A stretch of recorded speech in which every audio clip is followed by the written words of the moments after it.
right, welcome to another episode of the Endurance Matters podcast. I've got in studio today Sam Appleton. Sam, welcome to the show.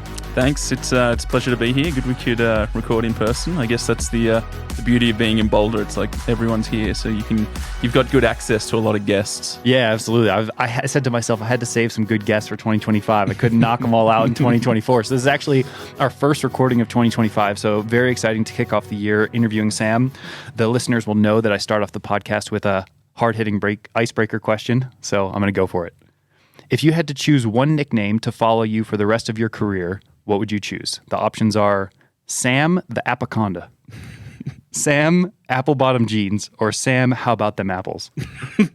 I think I've had like some variation of those my whole life. I mean, that Appaconda one is quite interesting. It's that a few select people call me that, especially back in Australia. It's a little bit crude, but maybe we won't go into details on that. But yeah, that's maybe that one because it's the Appaconda. All right. If I ever get the chance to do the Ironman broadcast and you lead out the water, I'm going to say, here comes Appaconda. yeah. Smashing it. I think you can. I think I've explained the story on another podcast. So if listeners are intrigued, they can dig into the archives of my podcast history and maybe find the story to that one. All right, cool. Maybe we'll put it in the show notes. All right, cool. Well, I want to rewind a little bit. Like, why don't you start off by telling me how you got into triathlon and sort of your background?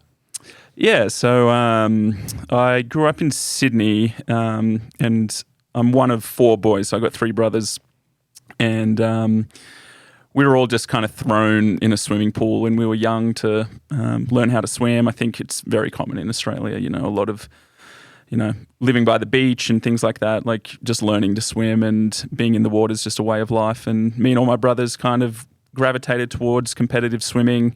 So yeah, lots of, growing up, lots of early starts, knocking out 3 or 4, 5K before school, me and all my brothers. And I think that just kind of led into a really active childhood for me. I played a lot of soccer growing up. I did little athletics through school and things like that. Always was out running. And then I just found a good little community of friends kind of through my teenage years. And that kind of led me to triathlon. And I never really was like growing up, I want to be a triathlete. It's like, it was such a young sport back then when I was growing up in the 90s, early 2000s. And I think just one door led to another. And now I'm 34 living in the USA. And I don't think anybody could have predicted that. But here we are. Yeah, absolutely.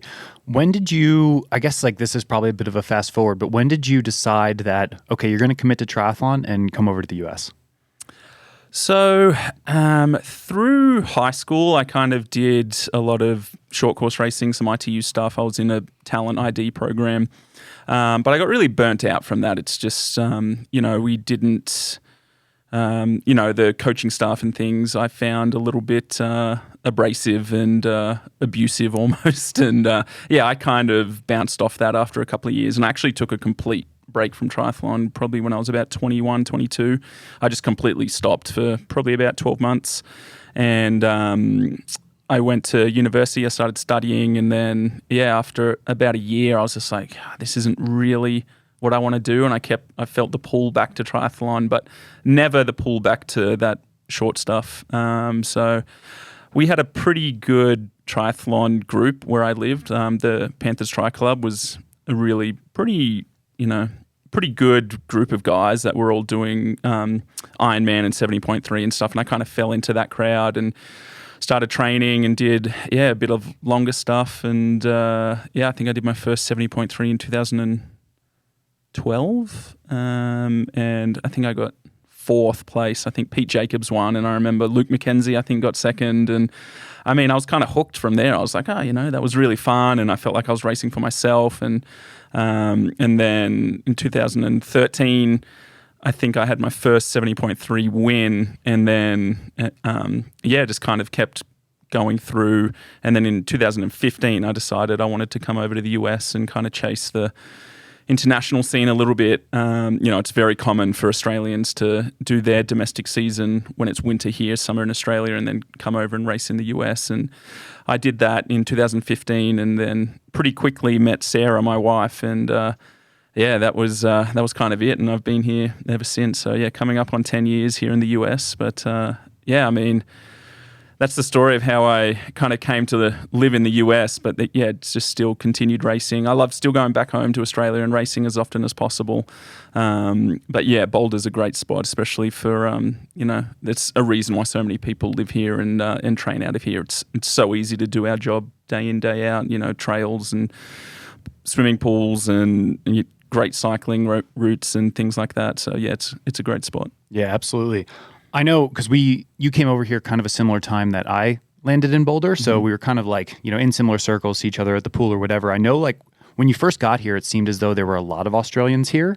And were you living in a house with a bunch of Australians when you first got here? Like Callum and those guys? No, I wasn't. But yeah, we were definitely like every day we were hanging out together. I think, me, there was Callum Millward, Tim Burkle, and then Glenn was like a photographer that would come and capture content for us. And yeah, we were like thick as thieves. We'd be at Whole Foods every night for dinner and just eating from that hot bar and things like that. The old glory days. But no, I lived actually with a couple in the triathlon club, in Boulder Tri Club, called Pam and Warren Shuckies. They actually have hosted quite a few people. I think Jeannie knows them quite well. And yeah, they really opened their house to me, and I lived there for probably 6 months until I was like, I probably should get my own place now. And but yeah, they were like my adopted American mum and dad. They were great. But yeah, I mean, as much as I loved hanging out with those other guys from Australia, I think it was good to also not be with them 24/7. Like we'd train all day together, go out to dinner together, and then it was kind of nice to be able to, have a bit of time away before we all rekindled the next day. Yeah, if anyone wants to go back and watch some of those like Cupcakes with Cal interviews and some of the content from like now it's back in the day. It doesn't feel like that long ago. No, it's 10 years ago yeah, now. it's 10 years ago. Which is crazy. Yeah, it was like Callum was almost like the trailblazer for the triathlon YouTube and things like that. I think if that started now, it would probably take off a lot more than it actually did. Like Callum had great success and things like that. But yeah, he almost pioneered the old YouTube channel for triathletes, just not in the traditional way. But yeah, you should go back and all the listeners go back and watch some of those Cupcakes with Cal. They're great. Yeah. During that time, how much was it just messing around with those guys in training, and versus how much of it was like super serious? Okay, we're buckling down and actually getting after it.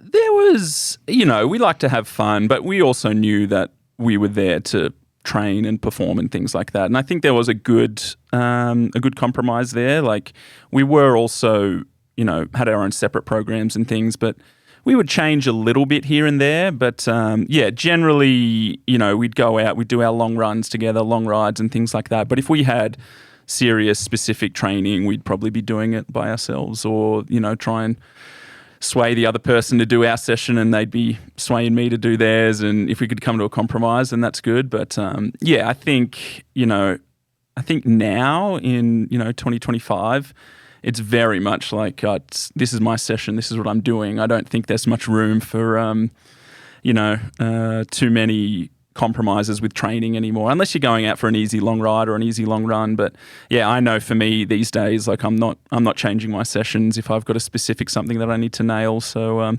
yeah, I mean, I think it has changed a little bit in that respect, but I think that's also just the sport has evolved so much and everyone has gotten so good. Everyone has gotten so good at knowing what works for them and what's going to put them in the best position to perform. So I think, yeah, not many people are as willing to compromise these days, which, has its drawbacks, of course. But yeah, I'm a bit of a lone wolf these days with training anyway. I've got a toddler and things, so I'm just kind of training, fitting it in when I can. So I don't mind too much doing the solo stuff. Sure.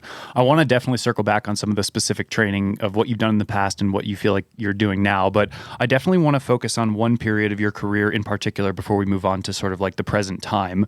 You mentioned how you got fourth in your first professional triathlon, shortly thereafter won your first professional race, which isn't very common. I feel like a lot of athletes take many races to sort of get their feet under them. It felt like you kind of burst on the scene, and then from 2015 to 2019, you had 15 70.3 wins.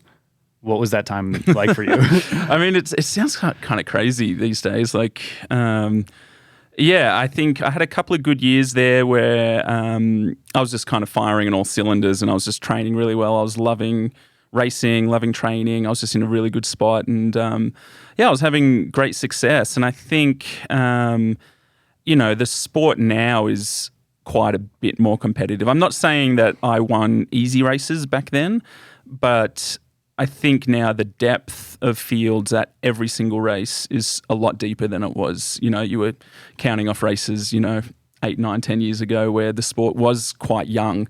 And I was fortunate. I was kind of, firing on all cylinders for those years. But now it's a lot more competitive. It's a lot deeper. If you're not, bringing your A game to these races, you're out the back these days. And it's great to see because I think it's pushed everyone to improve, and you've seen that across the board. Like, look at guys in Kona now going 7:30 odd. I remember Pete Jacobs famously said he was going to go 7:30 at Kona, and he was laughed out of the room. Yeah, and Pete wasn't the one to do it, but it just goes to show like how much the sport has evolved. Like at Kona this year, I think I did 8:05 or 8:08. What did I do? And I think Sebi Kinlay won in 2014 in like 8:14 or something. And I was 20 seconds. So I mean, it was a different time back then, and I think it was great. I was kind of making hay while the sun was shining, I think, a little bit. But it's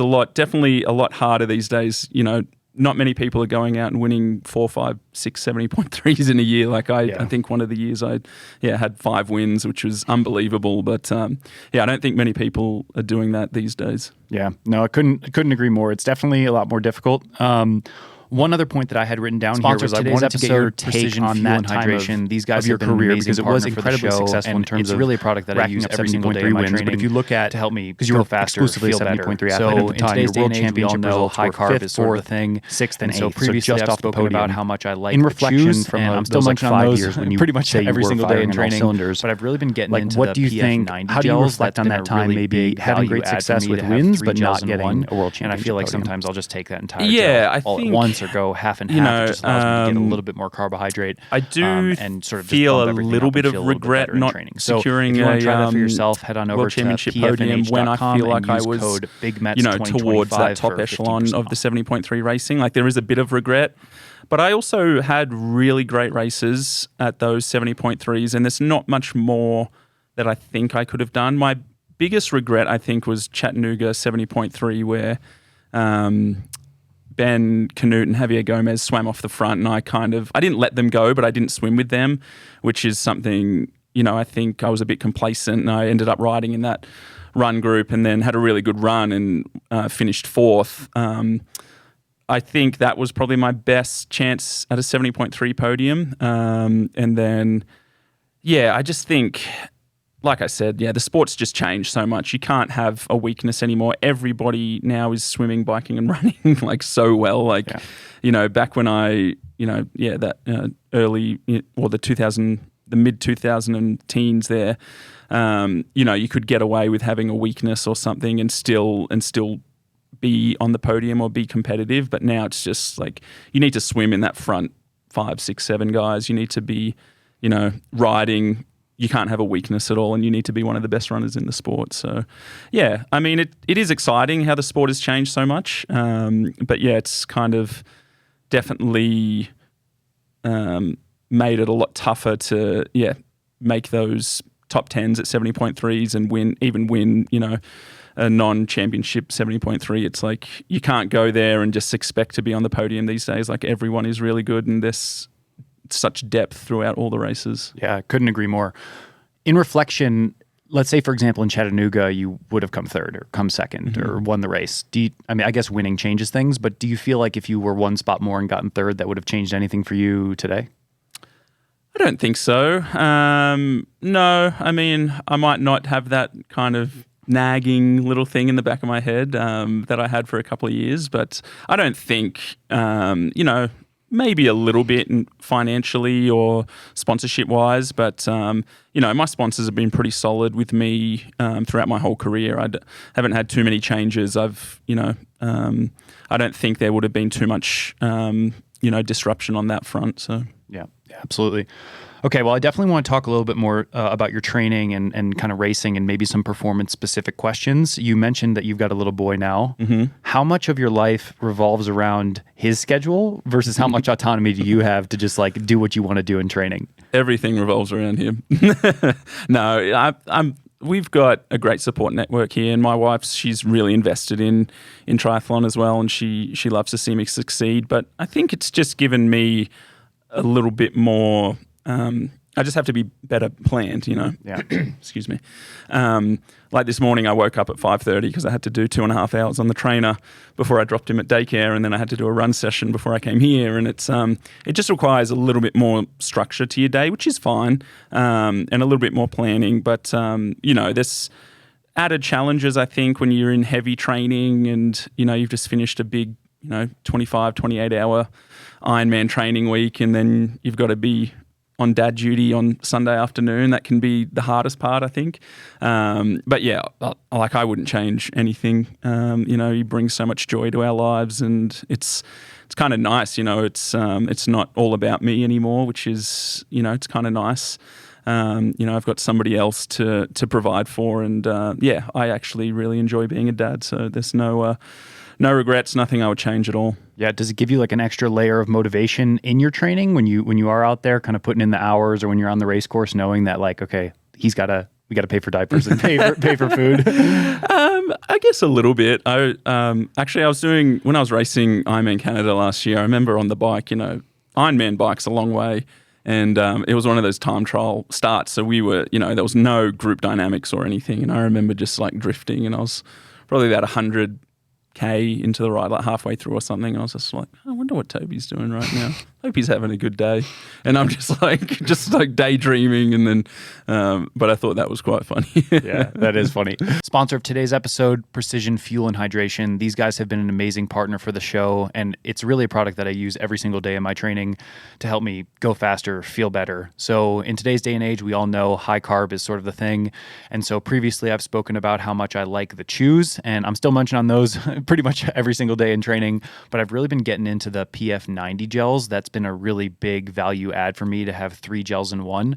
And I feel like sometimes I'll just take that entire gel all at once or go half and half. It just allows me to get a little bit more carbohydrate and sort of just bump everything up and feel a little bit better in training. So if you want to try that for yourself, head on over to pfnh.com and use code BigMetz2025 for 15% off.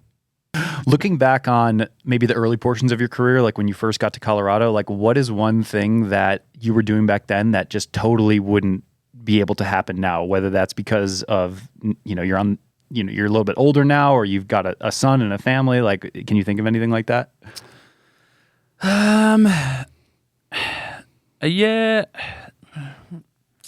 I guess, just not being, like I touched on it a bit earlier, like I don't have the luxury now of, just being able to train whenever I want. Like I've got certain windows each day that I have to fit my training in, and, I swim at the YMCA a lot with you guys, and, they've got a daycare there, and I bring Toby with me to the pool, and he goes to the daycare, and I bang out, 4 or 5K or something, and then go pick him up. So yeah, there's definitely things like now a lot of it is just more structured. Like I'm not like, I'll ride whenever I feel like it, or I'll run whenever I feel like it. Now it's like, all right, Toby's napping. I've got 2 hours. I've got to do a run session, get it done while he's napping, and hopefully he doesn't wake up. Yeah. In some ways it's better though. Like, I mean, I don't have a child, but I feel like now with age, you pick up more responsibility across the board. Yeah. So you do have to have a bit of that.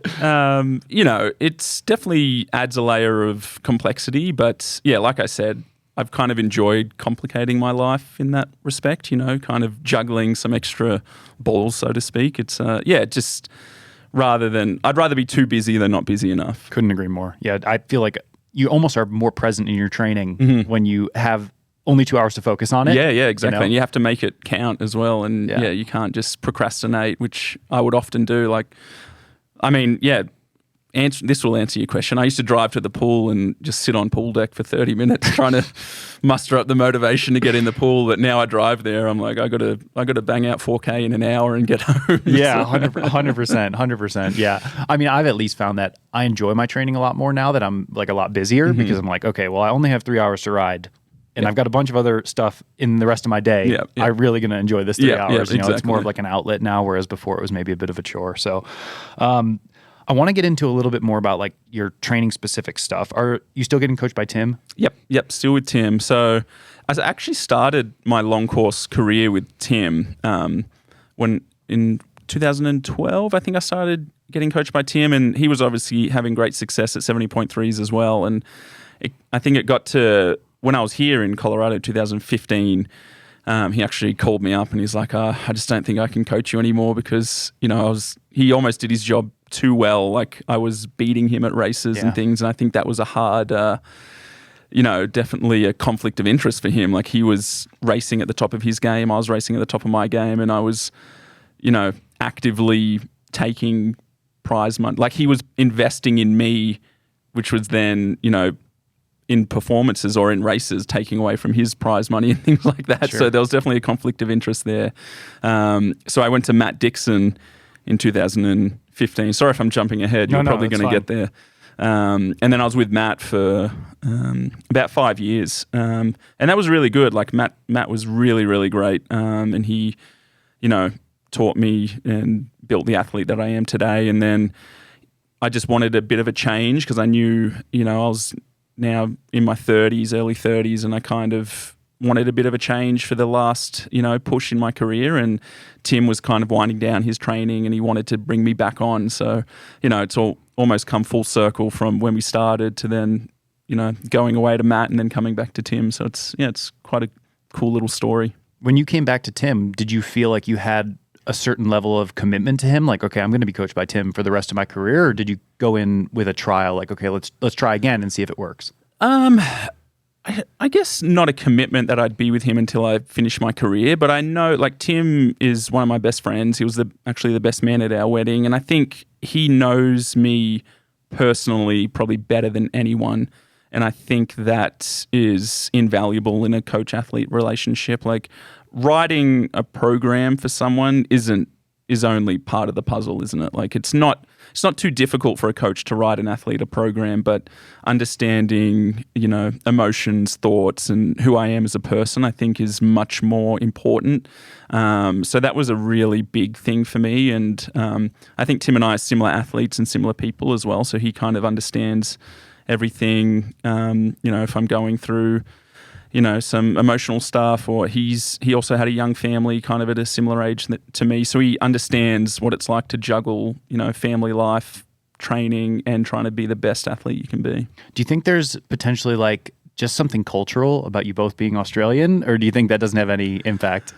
I think there is maybe something cultural there, but I just feel like Tim understands me best, and I think his programming is really, really good. And we kind of, when I went to Tim, it was almost like I'm going to Tim to pursue Ironman. And I think Tim has made a lot of mistakes in his Ironman career that, he knows how to avoid, or, maybe not how to avoid, but he knows for him, because we're such similar athletes, like what worked for him, what didn't, and he can implement that into my program. What was the main differences that you saw in his training that he was prescribing pre-Dixon versus when you started up with him again post-Dixon? It's a little bit different because I was focusing on 70.3s when I was with Tim originally, and the shift to Ironman obviously requires quite a bit more volume. But the sport's just come so far in that 10 years that, has gone past. And I think Tim now, well, just not Tim, but everybody is so much more equipped to how to train athletes for best performance and things like that. So, we weren't doing too much zones or a very basic, zone structure or something. It wasn't like, we're going to go, like now it's like you're going to go for a 4-hour ride and you're going to ride between, 210 and 230 watts. Like It was kind of just like, you're going to ride in zone 2. What's zone 2? I don't know. Just like not easy, but not hard. You know? I think the science, excuse me, sorry. I think the science has come a long way, and that has obviously shifted the plan a little bit as well. Yeah, absolutely. You've previously spoken a little bit about like you and Tim, being similar athletes and just in personal conversations, you've mentioned to me that you're not a guy who goes like, multiple 30-hour weeks in a row. Mm-hmm. Like, is that something that you've tried and failed at? Is it something that doesn't work with your lifestyle? Like, what do you have to say about that? I think a couple of things. I have tried higher volume. It just doesn't agree with my body. I tend to break down. I tend not to enjoy it too much. I was actually trying, kind of this time last year, actually, I was trying big training, and it was pretty evident after doing it for like 4 to 5 weeks that I just wasn't absorbing it. Like, the training quality just wasn't there. Like, the volume was there, but I was feeling bad. I was getting run down. I was having a lot of niggles and things like that. And the body just, the training quality, just wasn't there. The volume was. And then we actually, and this was before Ironman Australia, kind of like 8 weeks before, or maybe even closer to the race. And I just felt like it wasn't clicking. And then Tim called me and was like, look, I want you to trust me. He stripped out a lot of kind of the junk. Like, I was still doing, between 23 and 26 hours a week. So it wasn't nothing.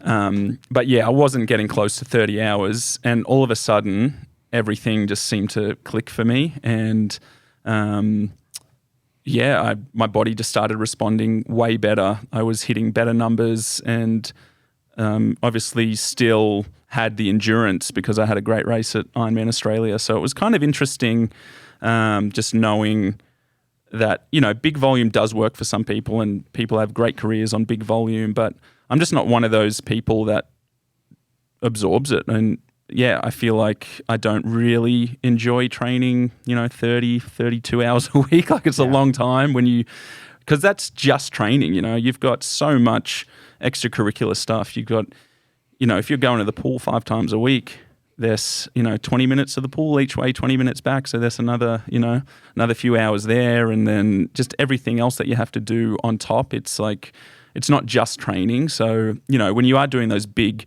30-hour training weeks, it's often more like, 40, 45 hours. So sure. It's a big investment. But like I said, it's just not something that has worked for me. And I've actually thrived on kind of less volume and more intensity. And I think that's what kind of led me to a lot of that 70.3 success that I had through 2015 and 16. But then, I'm not trying to say this to everyone. Like, volume obviously does work and you do have to do volume, especially for Ironman. Like, there's no way around it. You have to do long rides. You have to do big run weeks. You have to do, you have to have that volume and that muscular resilience. But for me, that big, long stuff is just, it just doesn't work. Yeah. One thing that I really am curious to get your take on is for an athlete who's been in the game for 11 or 12 years and had incredible success, how much do you feel like you can just go back to what you've done previously that has made you strong and just repeat that again versus that's not going to be good enough anymore. I have to evolve, do more volume, do more intensity, take a different approach, implement more of the new technology, whether that's lactate or more, power stuff or more testing or whatever. Like, are you reflecting back on the past? I'm struggling with this a lot on my own right now because, I look back on my career and I'm like, in that year, I was great. Mm-hmm. Let's just do that again. Yep. But I don't know if it applies in 2025. What's your take? Yeah, I don't know. It's funny. When I was in my mid-20s, even late 20s, I wouldn't even count. Like, I would barely upload my sessions into Training Peaks or whatever, But now, it's like, now that I'm 34 and I'm kind of, coming towards the end of my career, I'm like all of a sudden obsessed with everything going green in Training Peaks, obsessed with seeing, my CTL and my total hours. And it's just funny how, I never used to care about that. Someone would ask me, how much do you swim a week or ride or run a week? And I'd be like, I don't know. But now if you ask me, I could, tell you exactly almost to the kilometer. But I think every year you build layers, and what worked, 5-6 years ago might not work now because you're a different person. The sport's different. The sport's changed, I have looked back at past training and have compared a little bit, but then I've also gone back and been like, I never would have been able to run, 2 hours at 4-minute kilometer pace, 6-7 years ago when I was training for 70.3s. But now I could go bang that out in an Ironman build. But I also look back at I do 6 by 1K and I was doing, sub 3 minutes, and I'd be like, I can't do that now that I'm focusing on Ironman. It's like, it's totally different, I think. Yeah. Yeah. It's also one of those things where, you mentioned you tried to do the 30-hour weeks. And I think at least I am, and in 2025, I think we're just inundated by what other people are doing. 10 years ago, that wasn't really the case. So you could get your plan, you could execute it, you could be like, oh, wow, like I'm doing great, I'm making progress. And, if you were running 3 10Ks 2 months ago and now you're running 3-minute Ks, you see that improvement. Exactly, yeah. And so maybe it's just an addition. It's not always addition by addition, it's addition by subtraction now. And I also think at... a lot of people might add 10% onto their, what you hear somebody say they do, just take 10% off it, and that's probably more like the number. Yeah. How much are you paying attention to like what the big dogs are doing on social media, and how much are you paying attention to like what people are doing in town?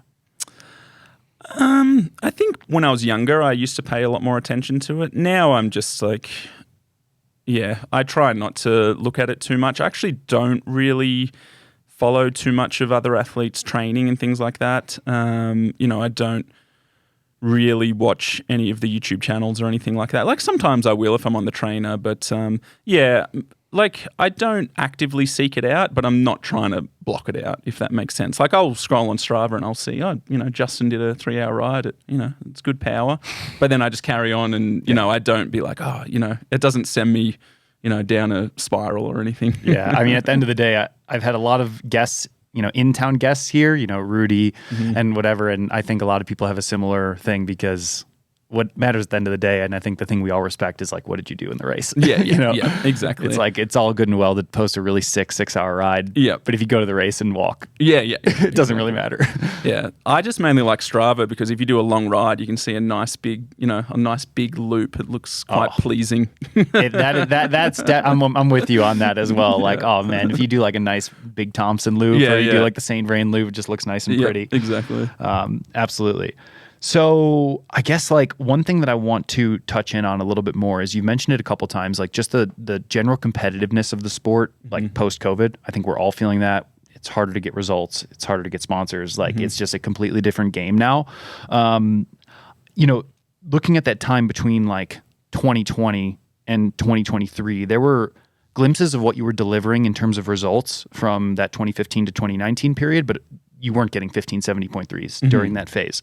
Like, was there something that you could pinpoint in your training or your life that prevented you from getting those wins, or was it just a matter of like the sport elevates? I think there was a couple. So 2022, we had the birth of Toby, our son, kind of 6 weeks before Kona. And I also dealt with COVID through that summer, and it just, knocked me for 6. I just never kind of really got over it until I actually took like 2 months completely off after Kona. So that was kind of a whirlwind and a bit of a write-off year, 2022. But I think, through COVID, a lot of the young guys were so motivated and, there was no races and they were just like, we're going to go out and we're going to train really hard. Whereas I was kind of the opposite. I was like, oh, this is kind of nice. I can not do any training. I can put on a bit of weight. I can drink beer and not feel bad about it and things like that. And I think, I'm not saying that was the cause because I think, having time off and getting some hormonal replenishment is quite good. But I think quite a few athletes really, I look at someone like Sam Long and I think he really used that time quite well and he was motivated and he trained really hard and he came through the other side and he was, one of the best athletes in the world. And I'm not saying that that's where I dropped the ball, but I think, those younger motivated guys use that time to get really strong. And some of us older ones were kind of resting on our laurels maybe a little bit. And yeah, I guess I fall into that category of resting on my laurels. But, that's one kind of hypothesis that I've had. But just also, yeah, I mean, I've touched on it, just the sport. Everyone's really good now. The sport's growing. We're getting so much more influx. Like, I think one thing, kind of back to your earlier question where you said, why did I have so much success at 70.3s? I think, I was one of the early guys that came from ITU into 70.3s, whereas now you're getting young kids that are training specifically for Kona.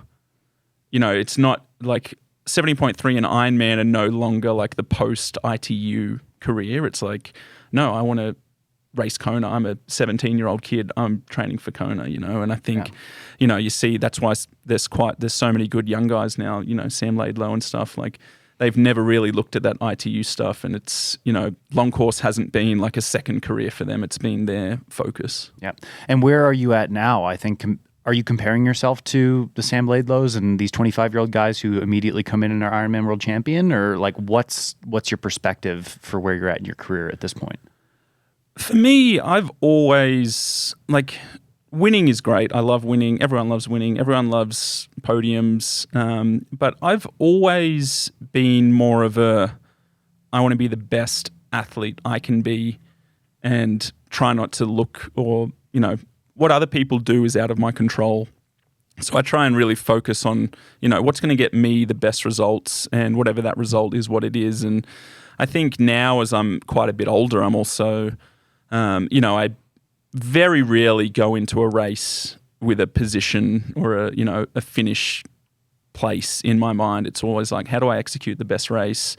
And that's what gives me satisfaction. And, whatever place that is, if I execute a great race and get 7th, then great, that's all I could do, and I can't be disappointed. And I think, while obviously, yeah, it's nice to win, and I'd love to have a world title like Sam Laidlow, but, you also got to just, I think, focus on yourself and, be the best athlete that you can be. Yeah. And I think when you look back on your career, at least, I've done this a long time, you've done this a long time, you probably look back more on the experiences and knowing that you kind of gave it your best rather than like, it's nice to look back and say, I won that one, I won that one. But, yeah, for sure. I mean, some of my best race experiences aren't wins, some of those 70.3 Worlds races. I actually think I got 9th in 2019 in Nice, and I look back on that race with so much fondness because I feel like I had a great race, but I got 9th. It's on paper, it doesn't look good, but I feel like I executed a really good race, and, I was really happy. Yeah, absolutely. One thing, I mean, a big piece of 2024 was you winning Ironman Australia. You alluded to that earlier. I'm curious to hear your perspective on the differences in racing in Australia versus racing in America, and maybe if you feel any pressure, like to go back to Australia and race at home. I wouldn't say I feel pressure. I do have Australian sponsors that I want to keep happy and race in Australia for them. But, going home and racing in Australia is important to me. I've got family, I've got friends, sponsors that like to see me do well there.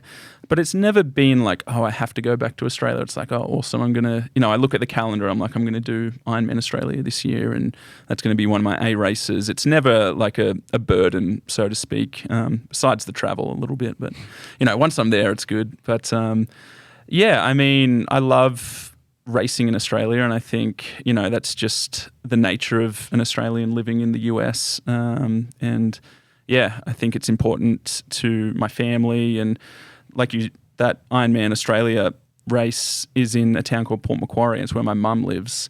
So my dad drove up from Sydney. I had my brother there and my mum, and it was really special having them watch me race because we race so much internationally that, often we're actually going to races by ourselves and we've got no one out on course. So, to have a really good race there and have my mum at the finish line, it was really emotional. But That's cool. I mean, that's like a day where it all comes together. That's probably like what makes all the bad times. It is what makes all the bad times worth it. Yeah, I think so. And that race, Ironman Australia, was almost like the culmination of, I'd been focusing on Ironman kind of more specifically than 70.3s for 2 or 3 years at that point. And I feel like I'd never really done a good one. So I felt like that was the one that I'd been training for like 3 years, and to execute that and have a great day, it does. It makes those 3 years worth it. Yeah, that's cool. I guess like one thing I was looking back on your career and looking through all of your results, like you've done a lot of races. And you mentioned, we race internationally, we race all over the world. And I'm curious, if you take away like the prize money, the sponsor bonuses, and like pressure to race in certain areas or whatever, what is your ideal race schedule if you had to pick like 4 or 5 races simply based off like coolness and location? So you want me to pick 4 locations? Yeah, pick 4 races that you've done in your career where you're like, okay, those are the 4 that I'm really down with. Or it could be races that you haven't done yet that you really would like to do.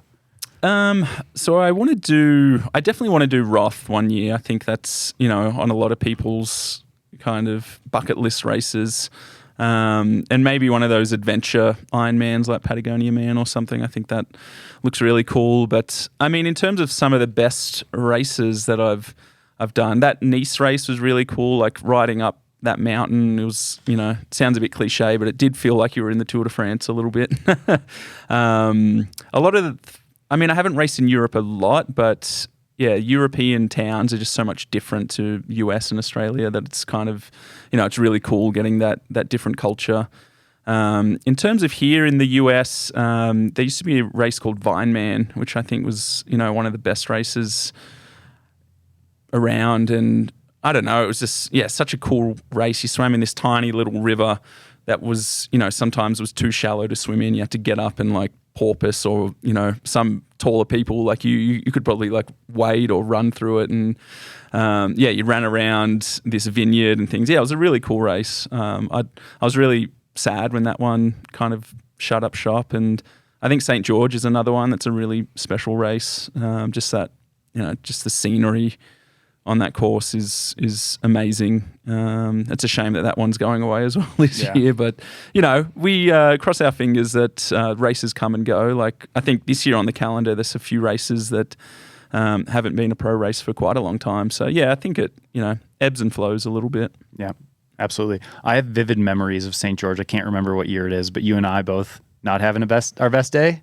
Yeah, like riding on Snow Canyon Parkway together, looking at each other like, ooh, this isn't super fun right now. Yeah, I do remember that. I don't know why I had such a bad day. You, me, and Ben Canute. Yeah, I remember the 3 of us. Yeah. We're just like trying to get up Snow Canyon as best as possible, being like, oh man, this is not going well. Yeah, I do remember that. Yeah, good times. All right, well, I've got a couple mindset questions here.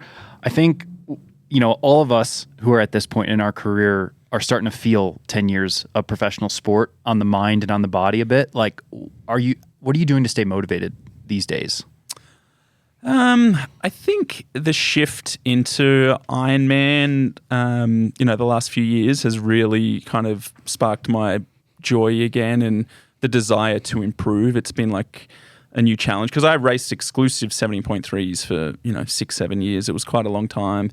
And I did wait quite a while to go into Ironman. Like I did one in 2019, kind of at the end of the year as a bit of a, I'll just try one out. But it wasn't until really 2022 that I kind of started training with earnest for Ironman. So that's been kind of really motivating because like I said before in one of my questions, like running 30K, in a long run 5-6 years ago would have been like, oh, that's so far. But now it's like, seeing that improvement has been quite rewarding in Ironman, and that's been really fun. And then, like I said, winning Ironman Australia and seeing that improvement kind of play out in a race has been really motivating. But yeah, I think I'm still enjoying it. I still love training most of the time. I think anyone that says they love training all the time is lying. But I'm still having fun. I love the lifestyle, and I still have that drive to kind of get better, and I still think that I do have, my best Ironman is still ahead of me, so that's kind of motivating as well. Yeah, absolutely. Are you someone who needs balance, or do you feel like you can have triathlon be your identity and sort of what you're doing 24/7?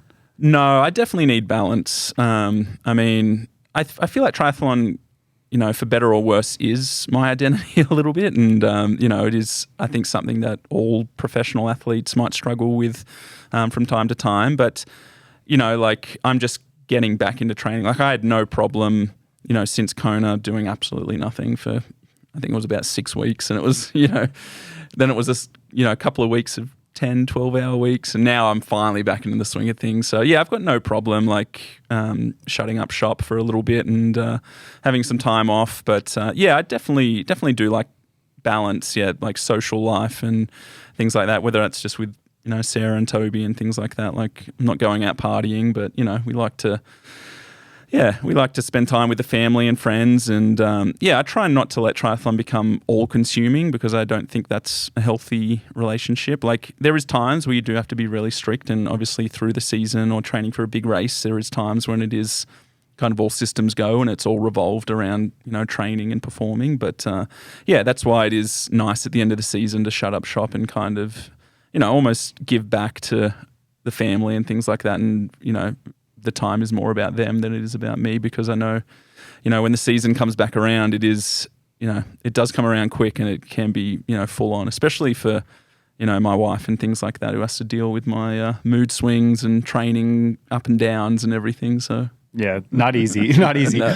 I think like, with training in a family, that's probably the majority of your time, but even in peak season, are there things that you're trying to carve out every day to step back and do different types of stuff, or is it full on?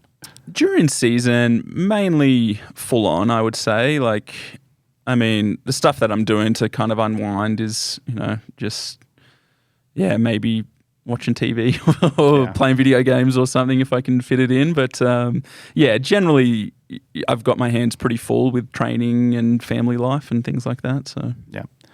Do you ever grapple with the fact that you're probably, even if your best performance is still ahead, do you grapple with the fact that you're probably on the back nine? Yeah, absolutely. Like, every, the last few years, I feel like it's, and I do feel like, my best Ironman is ahead of me. But that doesn't always mean that that's going to happen. You know what I mean? Like, I still feel like I do have more to give in the Ironman, but, to lay down a really great Ironman performance, a lot of stars have to align. You have to not get sick, you have to have mechanical luck, you have to feel good, and there's a lot of things that go into a performance. And I definitely do grapple with the fact that while I am only 34, and 15, 20 years ago people were just starting their Ironman career, but now it's like I looked at the start list for Kona, and I was definitely in that that top third of older athletes, and I was like, man, when did that happen? It's like, it felt like a year ago that I came here to Colorado, but it was 10.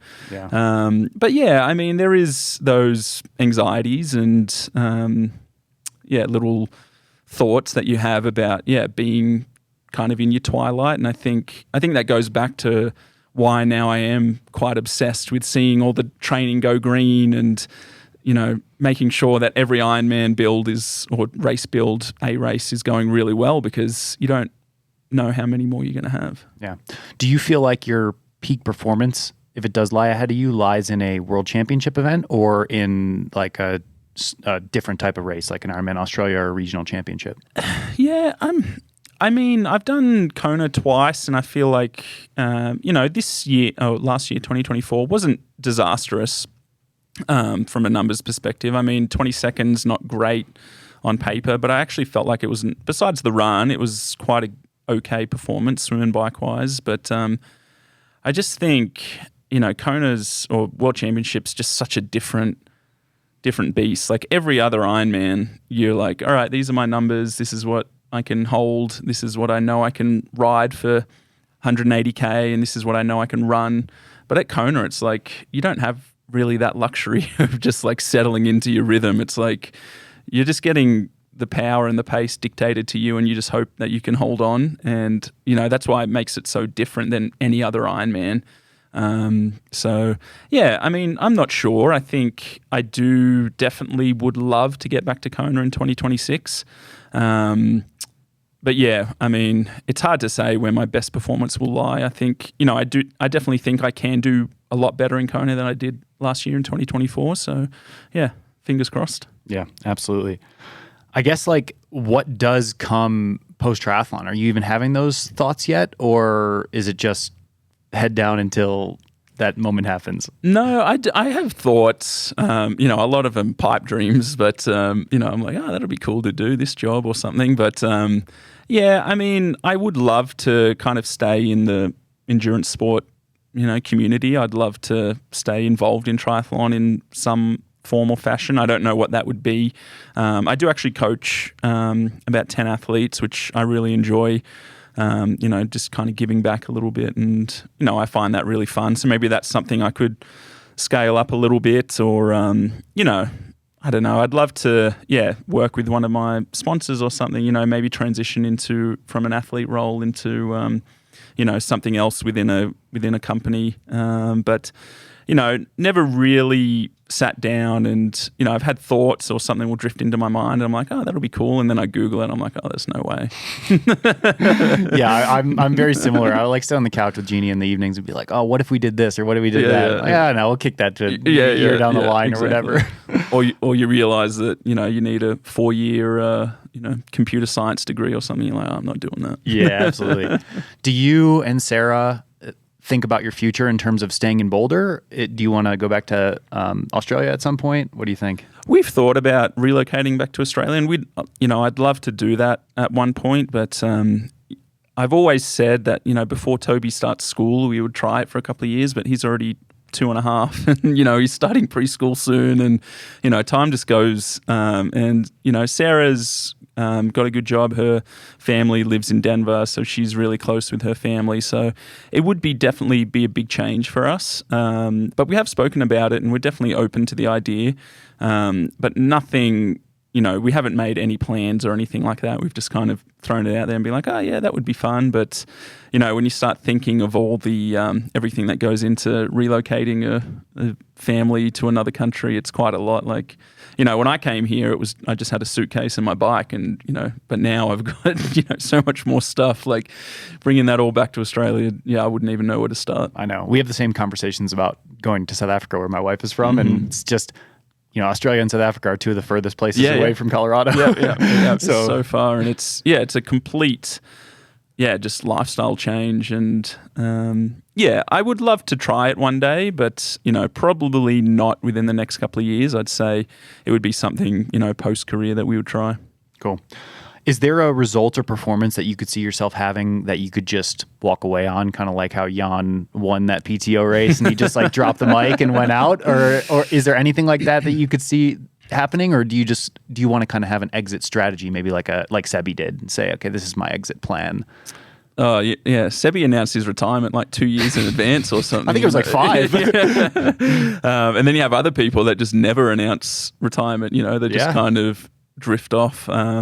I would love to win another Ironman. I don't know what Ironman that would be, but I'd be really satisfied with. But even if I don't, like even if I was to, if something happened and I could never race again from now, I would still look back at my career with, being really proud and really happy and achieved a lot more than I ever set out to do, really, and ever thought that I would. So, there's nothing that I feel like I'm missing.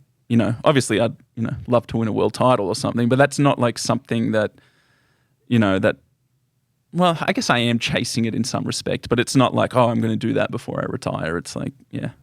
Yeah. I think if you're coming from a place of pride and gratitude for what you've done, then it's really all to play for. Mm-hmm. And maybe your best performance of your career still lies ahead because of that sort of approach and mindset. So yeah, it often happens as well when you are a little bit more, you're not hyper focused on a result that, because sometimes that can derail the actual result. It's kind of, some of the best races that I've had are the ones where, you have a little bit less pressure or you don't think it's going to go as well. And it, you take that pressure off yourself and then you go out and you do perform. Yeah. You got to kind of tread that line between like contentment and commitment. Yeah. Where it's all right, I'm content, but I got to commit to the goal. Yeah, exactly. I'm not saying, don't give a stuff about the race, but sometimes, and I've definitely been on the other side where you've been way too, anxious leading into a race, and I think definitely there's that optimum arousal that you need to have of, not too much, but definitely a little bit. Yeah, absolutely. All right, well, before we wrap up, I've got some rapid fire questions for you. Ready to roll? Yep. All right, number 1, what's the best advice you've received in your career? It's hard to beat someone who never gives up. Nice. You have to delete one from the earth: beer, coffee, or precision carbon electrolyte mix. precision's gone. Oh, man, dude, you're getting fired. You just re-signed your contract, I think. No, probably beer. He has to say that. I do love beer, but as an athlete, it doesn't really fit in with the lifestyle, does it? Yeah. All right. Best part about being a dad and the worst part? The best part is just seeing, a little human develop in front of your eyes. And, the other day, this is kind of not rapid fire, but I'll tell the story anyway. He was riding his Strider bike, and I was riding next to him on the mountain bike, and I went down this ditch and then, did a little jump, and I saw Toby looked so excited, and he goes, "Dada, me?" He wanted to try. And I could see the fear in his eyes. Like I could see how scared he was, but he did it anyway. That's awesome. And he went down and he did it. And it was just beautiful. That's cool. That's very cool. And Turn away. Don't watch me cry. Yeah. And the worst part,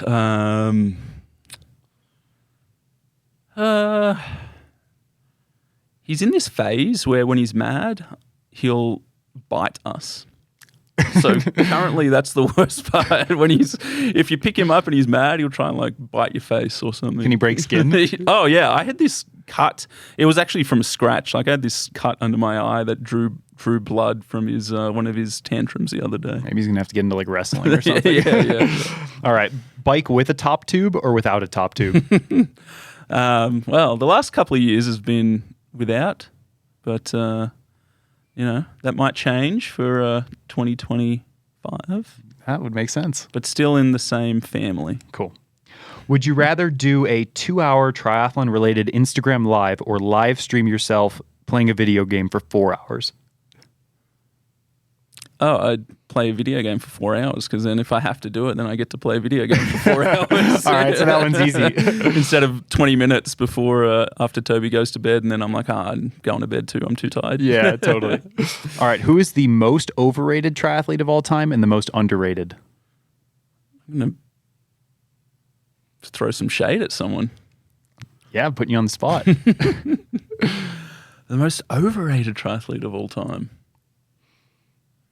Trying to dig back into the memory bank. Someone that's a bit older that probably won't listen to this, maybe. Yeah. The most.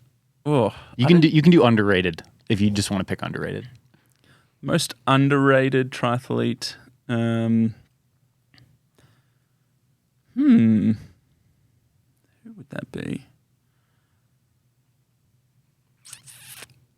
I mean, recently, maybe someone like Leon Chevalier. I know he's, he had a great race at Kona, but that's an exceptional answer. Yeah, I feel like he doesn't really get his just desserts. Yeah, maybe we'll go with Leon. All right. And then I'm not offending anyone by saying overrated. All right, I'm gonna ask him off the pod and then post it on Instagram. All right, final one. What is a pocket IPA? Oh, so I went to a friend. They had a Christmas party the other night, and we were playing ping pong. And I was drinking a beer, and then I finished it, and then I had another one in my pocket, so I just pulled it out of my pocket. That's a pro move. Yeah, people were like, "Wait, where did that come from?" And it was just in my pocket. Yeah, that was an audience question. Not a deep, nothing too fun. All right. Well, cool. Appreciate you coming on the podcast, Sam. Yeah, of course. It was a pleasure catching up. Yeah, thanks, man. All right, of course. See you in the next episode. Peace.